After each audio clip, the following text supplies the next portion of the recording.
So I'm a medical doctor and geneticist. I've done a lot of research and clinical genetics lab, and then recently I've worked as a clinical geneticist for 8 years at the Children's Hospital Udorf in Brussels, where I had the occasion to meet Mr. and Mrs. Alderweireld Verbogen, the people who created the Fondation 101 Genomes. And so can you explain what the project consists of?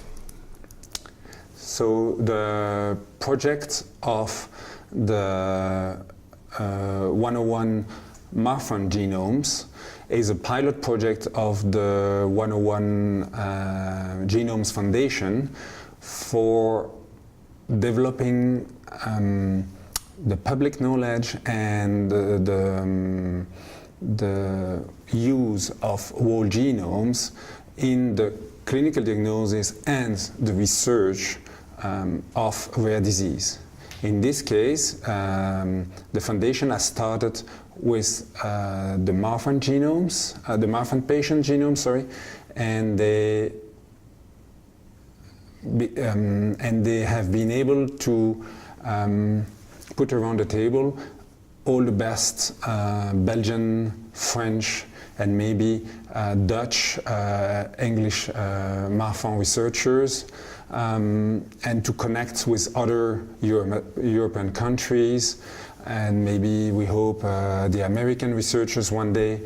So to use the power of the genomes of Marfan patients for the best use in research and for maybe discovering new therapeutics and new way to personalize the treatment of the Marfan patients. And why did you agree to be part of this scientific committee? It was completely natural for me to agree because I've been at the Children's Hospital. This is where I met Mr. and Mrs. Alderweireld Verbogen, and being their doctor had to explain what was the genetics of rare disease, what was the process of the diagnosis, what was Marfan disease, what was and the possibilities for the future. And very rapidly we were discussing the use or the need of genomes for rare disease patients, even if they have been diagnosed.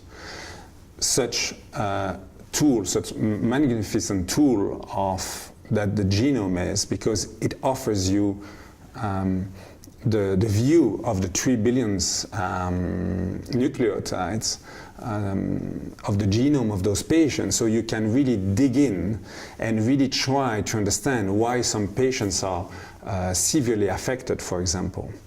And this opens maybe therapeutics options or personalized treatment options. And very rapidly the parents understood this and engaged themselves in the creation of this foundation, using the simplicity but the power of the genome as the key point to create impulsion and to create the attraction for the donors, but also for scientists and for maybe patients to be engaged in one common objective.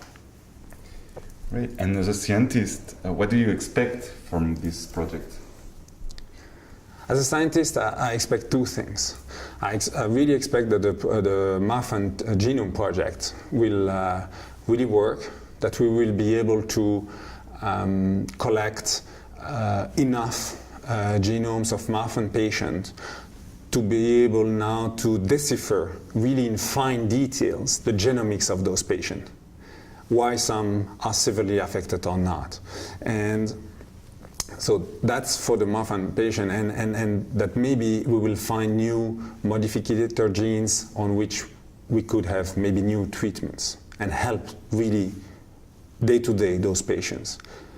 On the second phase of the project, I hope this will serve as a pilot project to expand the knowledge and to expand the visibility of the need of genomes of nearly all rare disease patients, and certainly even in the future of other disease patients. Just because if we have this knowledge, the genome is, it's your genome, it's the patient genome, and there is so much information there that we can dig in. It's an incredible resource for discovery and for knowledge, and for helping maybe in the future, in 5 years or 10 years, much better those patients. And what is the key element for you that makes this project important for Marfan patients, but also for other rare disease? So for the other rare disease, I think the Marfan project will really serve as pilot project.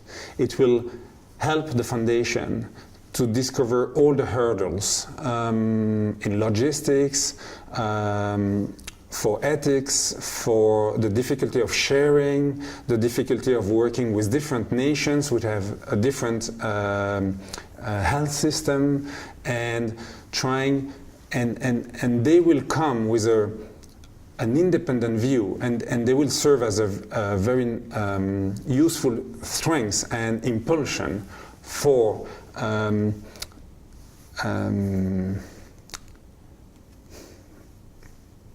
erasing those barriers and being able, at least I hope, to have European cohorts and efficient European cohorts.